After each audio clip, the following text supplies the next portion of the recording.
this stapler and kind of folded the flaps over and stapled them into the plastic.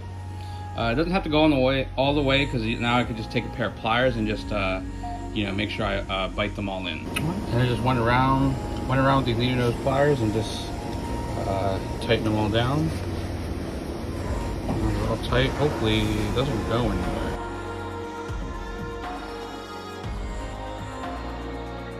Everything's all secured, fastened on the side, 2 screws on the side. That's literally it.